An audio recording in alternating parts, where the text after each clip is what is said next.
Welcome to the DevReady Podcast, where we're helping non-techs build better tech. Today, we're joined by Judy Celmins from ThriveableBiz. Now, you may remember her from episode 1 of the DevReady Podcast way back, where we discussed about product development in episode 1 and what that all looked like, and that was under the umbrella of Engage for Insights from way back then. But Judy's welcomed back to the group, talking about her latest book, which is Marketing Equals Customers Plus Heart, and we'll dig in a little bit of some of the tools and techniques that we can help everyone think about marketing potentially in a different way, and then how you might understand the size of your market and the potential opportunity you're diving into. Judy, thank you for joining us once again. Oh, Anthony, thank you so much for having me. I'm happy to have you back. It's been a few years, but really good to see you. Time's flown. I think 2019 we recorded our last podcast. So 2019, that is totally a different world ago, literally. It was. Little did we know what was coming. We were... No, we didn't. So, Judy, just for everybody that's listening in, tell us a bit about yourself, your background, ThriveableBiz, and what you stand for. Yeah, thank you. I have been running small businesses, and I've delved into all sorts of different types of industry, from retail to tech, as you know in episode 1, and I've also been mentoring. I actually have lost count over both sides of the Tasman, New Zealand and Australia, for the last 30 odd years. And I think what's driven this book now is our work with our existing clients, both in media and entertainment and through all different types of sectors across different industries. And so my experience of working with them and my own frustrations of trying to market, a product, and realizing that I really wasn't coming at it from the right direction. So that's what I've been doing for, some time. And it actually started because somebody had asked me, what is it, you guys, what do? You got this vague sort of look on people's face, and it's always quite hard to explain when you do stuff quite intuitively. And so we started just documenting what we did, almost a bit like a manifesto. So what is it that we do? What are the elements that come into play? And the outcome is, yes, as you nicely welcomed me, Marketing Equals Customers Plus Heart, which, by the way, the title came to me in a meditation. So it was like, I always try and free the mind when you're trying to create something. And I just went and had a little rest and meditated. And I came back to Eric's, my partner, and said, I've got a plus and an equal sign flashing in my head. What does that mean? And then ultimately we've decided to make an equation of it. So that's the story. Amazing what comes out of when you're not in the thinking mind. So yes, meditation, quite powerful technique that people can evolve into, but we won't go there today. But in terms of marketing, obviously you've been in the space for quite a while. What does it actually stand for? What does it mean to you? Because one thing you mentioned off recording was a lot of people come to you and they say, we've got a product, we built this, let's go sell it, let's go market and tell people all about it, and let's just effectively advertise, which is what I'm imagining, and that's what people perceive marketing to be. Or how do we package this up and then give it to a sales team to sell out, or whatever it might look like. But you mentioned something that marketing can come into every facet of even product development, ideation. What does the marketing really mean to you?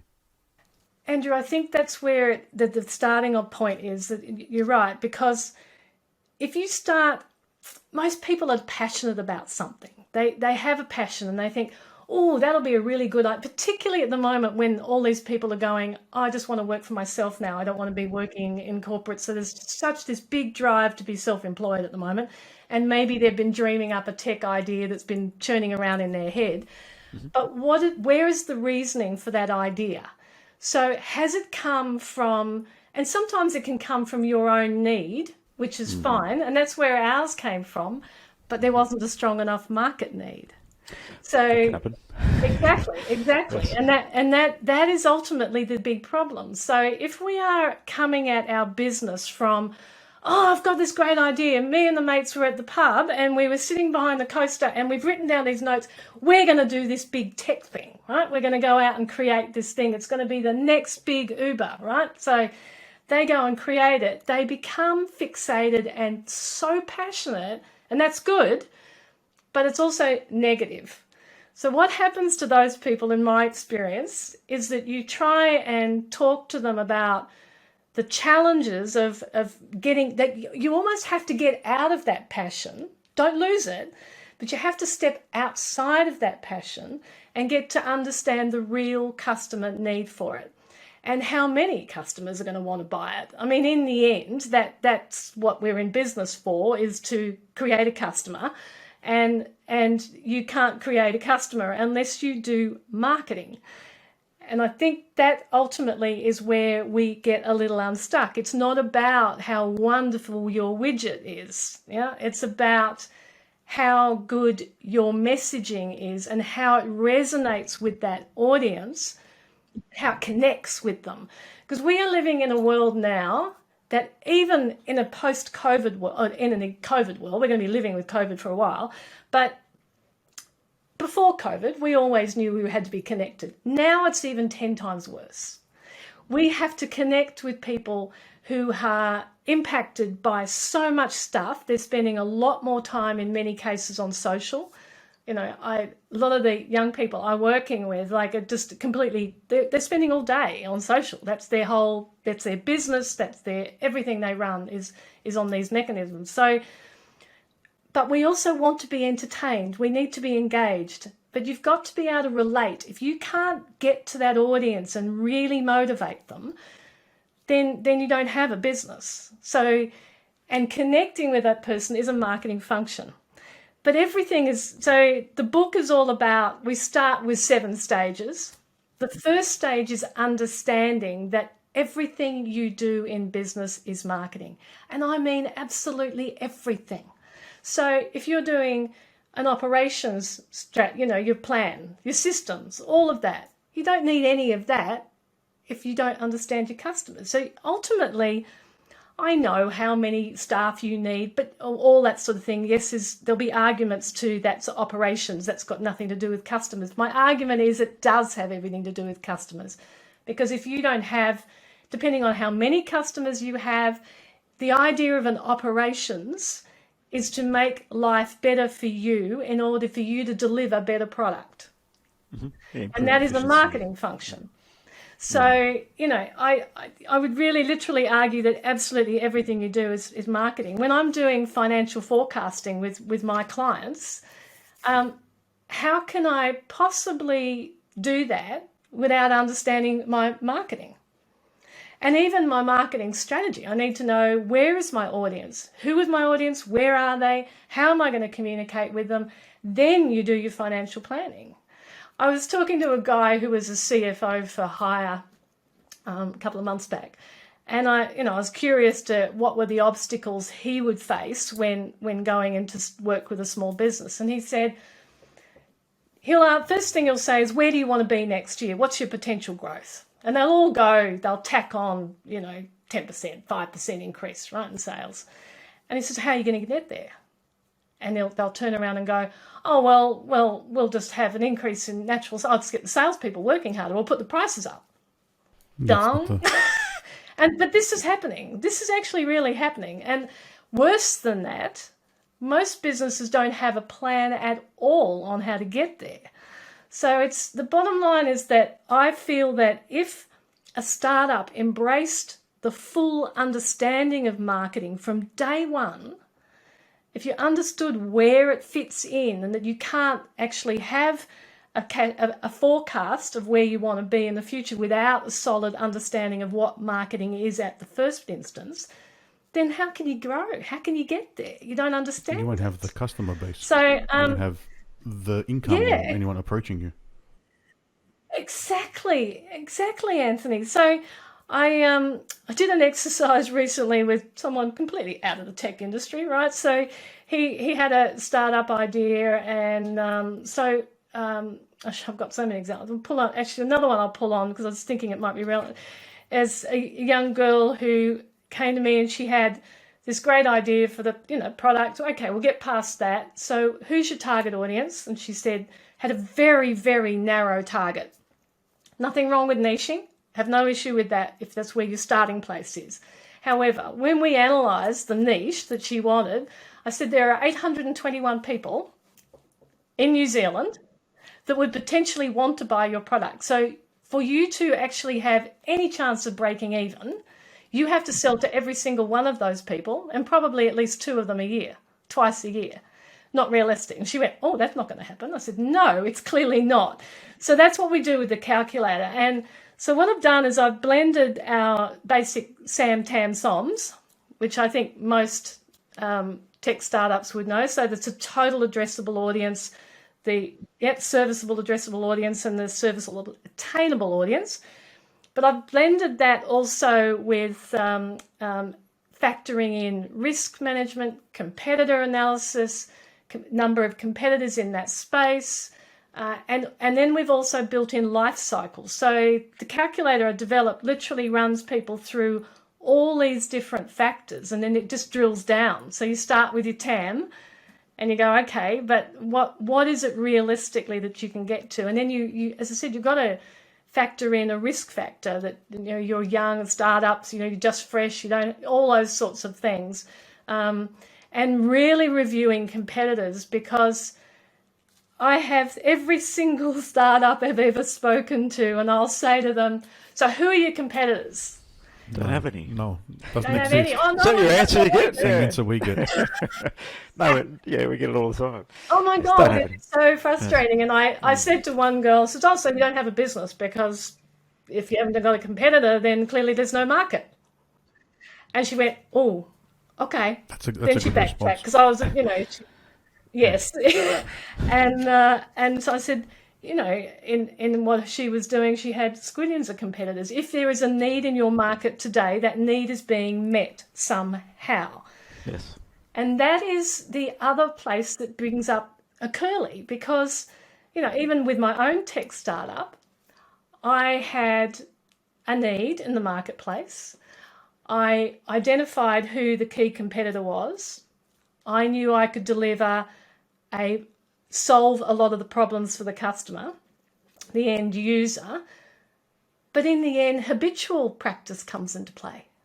So, one of the guys that we thought, big client that we thought we could pull over, turned around and said, we're paying 4 times as much with your competitor, and it's got more bells and whistles, but we don't use them anyway. And you've solved all the problems we have with it, but we like them and we've been using them for a decade.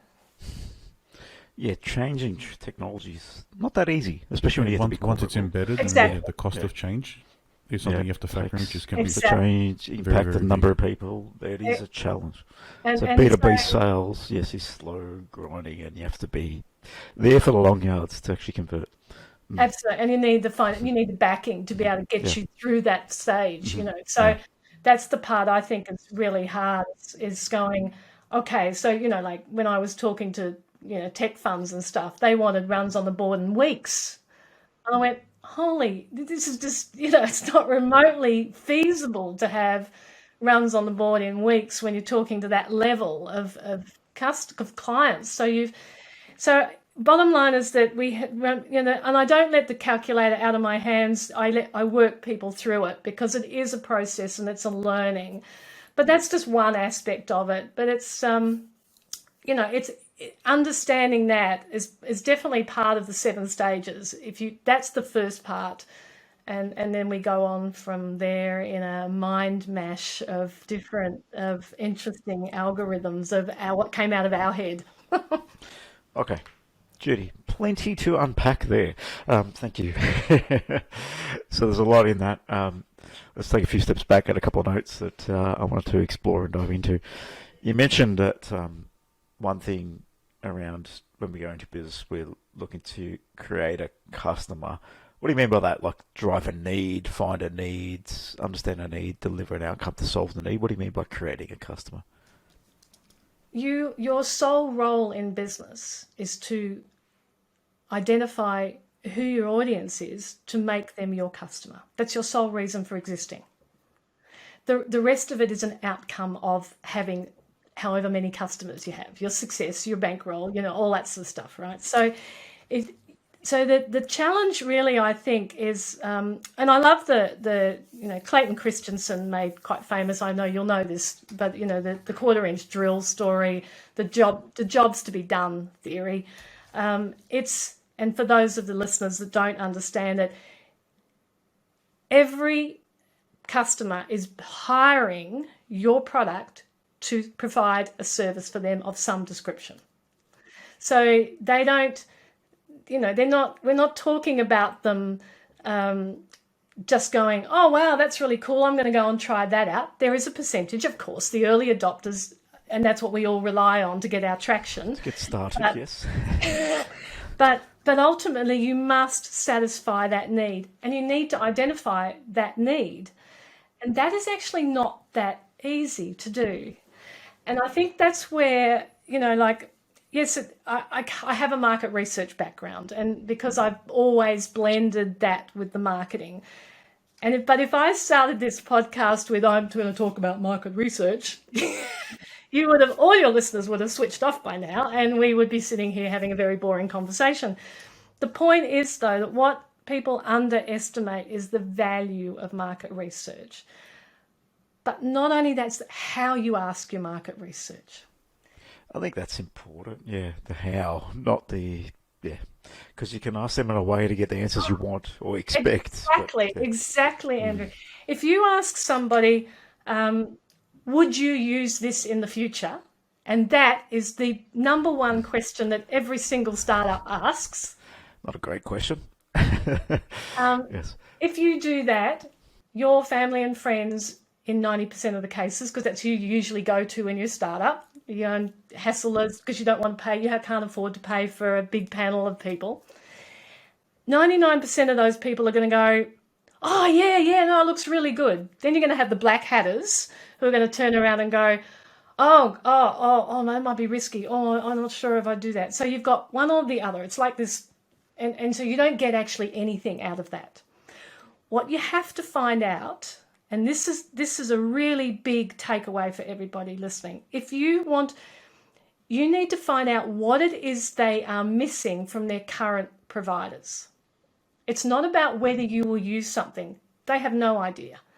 That's your role, is to find something that they will use. So you need to find, and look, the great, the global example in the tech industry is Uber, right? So if Uber sat down and said to you, would you get into a car driven by a stranger? None of us would have got in that car. Not one person would have got into and bought an Uber membership, right? Nobody. However, if they obviously, I don't know what that market research they did, but by understanding what the problem was with the current provider, which is, dirty cabs, they're expensive, the list went on, you can then build a product that satisfies the real need and solves the problems. I think one of the interesting takes on the Uber, and yes, probably no one would have said yes to using that service before they actually saw the outcomes of it. That is a bit of belief that you're going to really solve. That's really understanding the problems and understanding the needs to solve those problems and a desire to solve those problems too. I think that's the angle there, because sometimes a customer may not know what a solution looks like, but they really may know their frustration in an area. And if the scale of 1 to 10, if it's 8 or a 9, there's probably an area worth exploring. That's how I sort of frame that and think about that, because not everyone knows what they might need, but Correct. They may know what they're frustrated about and what they don't like. That's probably an easy place to start, absolutely. So that's where when you're talking to people, and one of the best forms of market research for a startup is just have conversations. But don't take the conversation from, I've got this great idea and would you buy into it? Just have a conversation about what their experiences are like with buying or using whatever service it is you intend to compete against, and find out their frustrations and then solve that problem. Is it more you need to focus on the outcome rather than the solution? So you're not focusing on the solution that delivers the outcome, it's what the outcome is. Adding. So in the case of Uber and Airbnb, being able to book a taxi or a room is the solution, but the outcome is being able to earn more money. That's the actual end outcome, who they were targeting. You can earn more money by offering these services, not I can book at any time. Exactly. Yeah.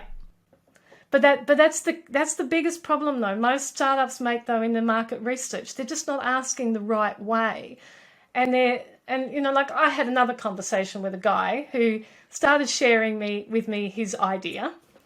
And I actually got excited because I thought, I would use that. And I shared how I would use it as an end consumer. And he interrupted me. He said, no, don't go. No, we wouldn't do that. It'll be like this. And I thought, you've just missed the best opportunity I could have given you. And that was if you just listened and found out why I wanted to do that. Firstly, you could have changed your whole marketing. And you would have been, so he literally narrowed his market by not listening to me. So I think the other thing that we get passionate about when we're a startup is that we are, again, why I said earlier in the piece, is that you got to put your passion aside for a bit. Just have it, but just bottle it up for a little bit and put it over here in the corner, because you've really got to be, and listening isn't necessarily the same thing as passion. So we get a bit, we want to share, no, it's going to be like this, it's going to be great, it's going to do this, and it's going to do that. No, that's not what my need is.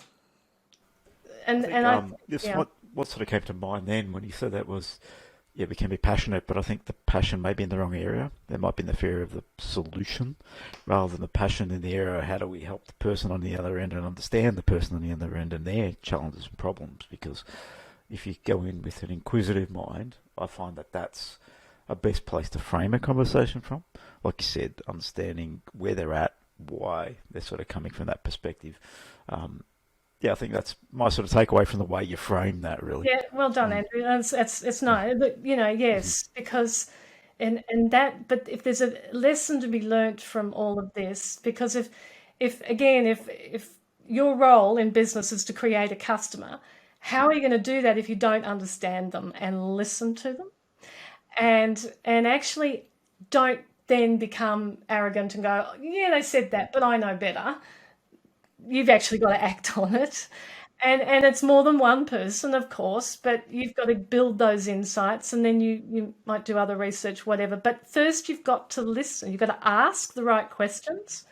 And that's another stage that we run through in the book, because it's questions have been, ultimately we have actually stopped asking the right questions. We've changed the way we question. And that's actually, unfortunately, largely due to even our education system.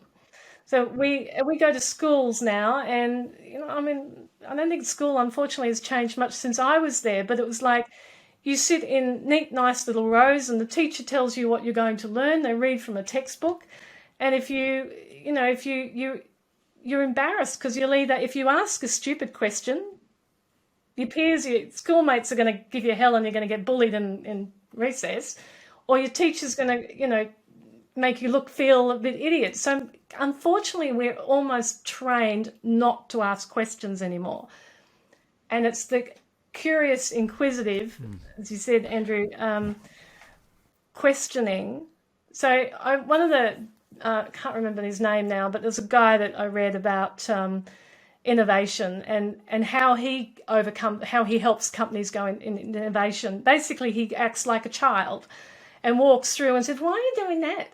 Why are you doing that? And you've just got to accept that is the only way you can keep ahead. You have to ask the naive questions constantly and be listening for the responses. There's a reason why existing businesses often get in a bit of a rut, is that they forget to ask. They don't want to. They get into these habits and they just go, that's the way it's always been done. It's working. Business is pretty good, and then all of a sudden the competitor comes, bang, they're in trouble because the competitor asked and listened. It sort of comes down to a cultural thing, though, for that. The business culture and then the actual culture of the country. But in an established organization, that's the way it's been done, because the structures are in place and there's a power difference between your manager and yourself, and those people keep getting hired, which are not sort of the creative and inquisitive ones. So that skills are not brought into the organization because that's not the people they need. Yeah. Yeah. But you're right, it's a cultural thing. So the companies, like Google and Adobe, there are bucket loads of really good tech examples in particular that have that culture of innovation and allowing people to question, giving them the platform. I mean, the Adobe Kickbox scheme it's been out for quite some years now. I'm sure you guys know about it, but it's helped many other companies understand how to manage the process of innovation and questioning and allowing people to, one of the best things you can do as a manager is allow your team space to create, to think. If they need to go out for a walk, let them go, because that'll solve more problems than sitting there arguing with a, screen. It's allowing that and bringing that in as a culture. And I also believe that is very much part of the startup culture. You start like that. I mean, Eric Wong from Zoom, his whole focus when he started the business, and it was actually one of my podcast guests, Hildy Gottlieb, who consulted with him at the time, and she runs an organization called Creating the Future, and it's all about questioning, and I've learnt so much from Hildy. But his main focus was, how can I keep people, I want to make sure my culture remains as we grow. It's an interesting question, yes. Yeah. It is a challenging question. The bigger you get, the more general operational focus comes in. And then as you get operational focus, you're looking to get efficiency, and then the focus of the business can change as you grow. So how do you balance the people it? that deliver on those operational things are generally not the creative types. No, they're process but you just can't. It's finding the balance of the organisation and how you do that. Finding it internally in our business. We're in a startup mentality, but we're growing. We've got like 40 people across onshore, offshore mix. And then how do you find the operational balance with just keeping innovation in the business? And one of our answers is, let's start a little R&D component of the business and try and find a way to keep that moving, because your shift and focus changes a little bit. So it's interesting, but there's no right or wrong answer there. It's just being willing to explore, I think. Exactly. I think that's exactly the point, is having an open mind to explore and to realize that they are the challenges you're going to face. But obviously Zoom's been pretty successful for several years in a row. They keep being named the happiest company to work for, and so that started from the day one, and that is embedded in his culture. And I think that is the key, is that if you have a culture and you have the opportunity as a startup or whatever you're developing, because even if this is a new product on an existing business, it still has the same psychology, so it's I think you have that ability to be able to embed, and this is, I guess, the purpose behind the book, is that I want people to understand that marketing is across everything. And if you understand it, ultimately, your true purpose for business is to have a customer. If you come at it from that perspective, everything is a bit easier. Your pillars are designed specifically around those marketing identifications, and then it's easier to make decisions. Working with a client at the moment who's came to us when he was in a mess. So he's grown, but he didn't have that solid pillar in his marketing and understanding with his customers. So it's a bit of backtracking, which tends to be a lot of what we end up doing. But you've got to get back to the core reason of why people want you, and then you blend it. And so much of it comes in from questioning, from creativity, and again, that's what we do in the book. So we bring in all these different elements of, gathering the insights, of building relationships, of creativity, and how to be creative in a team, and using the insights to drive it. So, one of our big things is that often so many people will tell you creativity is, I'm not creative, right? Well, firstly, that's obviously BS. And one of the things we do in our book is that, so each stage actually has a QR code, and we've got bonus content online. And last week I recorded a fabulous interview with a good mate of ours, Wade Kingsley, who runs the Ideas business in Melbourne. And it's a great creative session on some key things you can take home from that. But the idea from our perspective is always to focus that creativity. So if you're focusing it on the customer need, on the real purpose of what you're doing, what the customer is going to use this to satisfy, what need does it satisfy, then the creativity is actually really easy. It does start to roll, but it is a process. It's like anything. It takes me back. To my wife, what are you having for dinner tonight? Oh, there's plenty of options, but what do you? Yeah, so it's that thing. It's focusing on solving a problem. It's a focus point. So yeah, I think having an angle and a focus is always important for anything. So if you're going to strategize, what are we trying to focus on? Yeah, when you so come into a room and say, let's innovate. Okay, awesome. What the hell does that mean?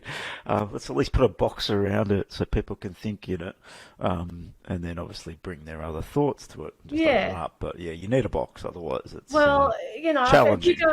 If you go into the room and say, we're looking for ideas for start our new business. I want some ideas. Come on, people, throw me. Here's the problem. Yeah. Okay, this. And your brain's going like this. Okay, what the hell? We had a good example of that. We used to do that with hackathons in our business years ago. Everyone just come up with an idea you want to build, and we'll do that on a Friday. That was very, very ugly. Let's put it that way. Yeah. So people didn't know what to do, where to start. But then you think about it. Okay, let's solve this problem we have in this operational area where we're having a backlog of these issues. That gives people a focus point. That gives people a place to start innovating and bringing ideas to it. So I think we can sometimes oversell what innovation is. I think it's a part of it's eventually looking at processes, how you're operating, process improvement, and then people always talk about how are we disrupting. But I think that's a big step, that leap disruption. I think the incremental innovation is still valuable to a business. I'm 100% with you. The I word is pretty bloody scary to most, and it actually is wrong. So the key with innovation is incremental change, I believe, for a start, and that's much easier to manage in a business anyway. But even if you're a new startup and you come up with what you think is disruptive, that the challenge with disruption, though, is that it's got to have a percentage of the familiar. Because if it's not familiar, people won't go for it. Yeah, so it's a blend. So that's why the best innovation comes from combining something that, Dollar Shave Club is the quick, easy example of this, right? So he's got an issue that he wants to buy a razor, and I'm just going to blend it with a subscription model. Yeah, we know what a subscription model is now. No one was doing that at the time, but they were too easy to fit. They blended together, and there's your innovation. And it was innovative. Yeah, I was on a strategy sort of workshop this morning, and take me back to innovation. And something that came up is look at other industries and just start taking things and ideas from other industries because maybe they're doing something differently. I pointed to the point of where Henry Ford got his idea for the production line. It was out of an actual abattoir. So how they had a production of producing meat, and that's how he started thinking. They started engineering what a production line looked like. So the idea came from somewhere, it didn't just sporadically come up or spontaneously appear. So it's a good frame. Yeah. There is no new idea. There is nothing brand new. It's all been done before to a degree. Your job in making it different. Everything's a remix. It's a remix. Exactly right. Anthony always says. Yeah, yes. Completely. And that's the key to unscarying innovation, I reckon. And and if you're an existing business, it's constant change. If you're scared of change, then you shouldn't be self-employed. You need to go and get it. It's always changing. If you haven't seen what COVID's done to us, it's just a massive change, but it's always evolving. But also your customers are constantly evolving. And if you don't keep up with what they need, if you're not understanding exactly how they're evolving, I think there's some interesting future trends with, so what's going on at the moment? We've got massive world events going to hit us. Even though we're in COVID, we're going to go through some massive world events. We've got a very very large possibility of a World War III pretty damn soon.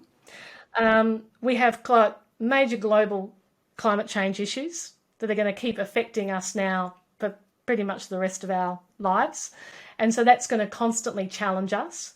So we've got food shortages, cost of living increases. We have got a pretty, I hate to be, I'm not doom and gloom here, but this is going to be, I think, a very tough decade next period. My take on that is the opportunity and the innovation comes Correct. from challenges, right? So Correct. I think those food challenges, and there's already things that are starting to occur which force enterprise and corporates to actually do something differently. I was reading that they've got basically 60 more seasons of actual harvesting, and then our soils are basically stuffed. So the whole infrastructure and mechanism of farming has to change back to what it used to be to start producing good soils, etc. And these corporates are moving there slowly, but they're realizing that if they don't do that, there's no enterprise, there's nothing. So this change will, obviously innovation will come and it will solve it. Not solve itself. People have to solve the problems, but the answers will come. But it's an opportunity for everyone when there's big change. It's a good opportunity. But you can't find the opportunity unless you know what the potential problems are. So you have to understand those. And, I was talking to someone the other day and they just looked at me vaguely and I said, well, how can you come up with a twist to what you're doing if you don't understand what the potential issues are going to be for your customers? So that's really, where, to me, understanding the challenges are critically important for making incremental change in your business, in whatever you do. So, no, Andrew, there are going to be, hey, look, there are those that my parents' generation, those who have, recent and, in the 80s, 90s, 80 years ago, World War II ended. We all thought it was the end of the world then, but we bounced back, and what happened? We ended up with different foods. As you talking about earlier, our technology grew. We had baby, all sorts of stuff has grown in the last 80 years. But we've actually been living in a pretty protected shell for the last 80 years. So it's now time to go. It's not about being scary. It's about being informed. And when you know that and you see the opportunities then and you see them for what they are and you go, okay, so my challenge is in my industry, if I'm in food supplies, that this is what I'm going to be dealing with. My customers still have a need. How can we sit down and create a solution to this need? Who could we work with? How can we present our product? It's lovely to be working with the young girls that I'm working with, and I've got 3 of them, and they're all into the eco scene at the moment and the sustainability. It's really exciting that they're doing that and looking for partners in India and stuff like that who are doing some innovation there because, they understand this probably even better than we do often because we're privileged with our plastic. So there are so many opportunities, but only if you know what the problems, Oh, yes. Yeah, no, clearly you need to be aware of the problems and understanding what's happening around you. Yeah. Otherwise, what are you solving? If you are trying to produce a product without no understanding of problem or challenges to the masses, then you're not hiding to nothing. You're not going to have a product. Yes. So that is always, I think today's been a great sort of conversation around some things to think about with marketing and how it sort of stems through the business, but then how you think about your customer, how do you question your customer, how do you even question yourself, because I feel like questioning yourself, even for some things we touched upon were understanding market trends, where things are moving, directions, because where you are today is not where we're going to be in 2 years' time. So what's going to change and how do you be a part of the change, or how do you drive the change, are some of the things for people to think about. So, Judy, thanks again for popping on the DevReady Podcast. It's always a pleasure. Episode 1 to this will be quite up there in terms of a number of episodes, so close to the 100 mark. Maybe we should release this on episode 100. Why not? Might be funny. But yeah, give you a bit of context. That's where we're sort of at. So really, thank you for coming. We'll share out a bit about the book. And I noticed that 100% of the profits are being donated to the Ukraine family. So really good initiative. Yeah, so, yes. It's a bit of a passionate subject for us. We have a Latvian family, so it's we understand what it's like to be a neighbour of Russia. So that's been a big thing for us, and actually the graphic artist that has done all the work in the book, inside the book, he's in Ukraine. So Okay. it's been really interesting following his journey and as he tries to evacuate his family and all this sort of stuff. It's insane, actually. So I've had imagine. development groups and a startup group we're working with who's got a development team in Ukraine. During the day, they're actually got a gun in their hand, and at night they're still working. It's developing. It's actually it's horrendous what's happening. Yes. And my graphic artist he's very active in his local church as well. So but yes, so they're bringing in families from real difficult situations, and yes, they're given guns and bulletproof vests now. When I was trying to find a charity to actually support, it was quite difficult because I didn't want to buy war material. So, but a lot of the charities are set up now to buy bulletproof vests for people. But we're supporting a New Zealand-based charity, which I'm so excited about because they are run by volunteers. So 93% of the money goes directly to buying food and shelter. So, I'm pretty pleased about that. A really good initiative. We'll share details out for the book, Marketing Equals Customers Plus Heart. Judy Celmins, thank you once again, and we'll hear from you soon. Thanks for joining us on the DevReady Podcast. Thank you.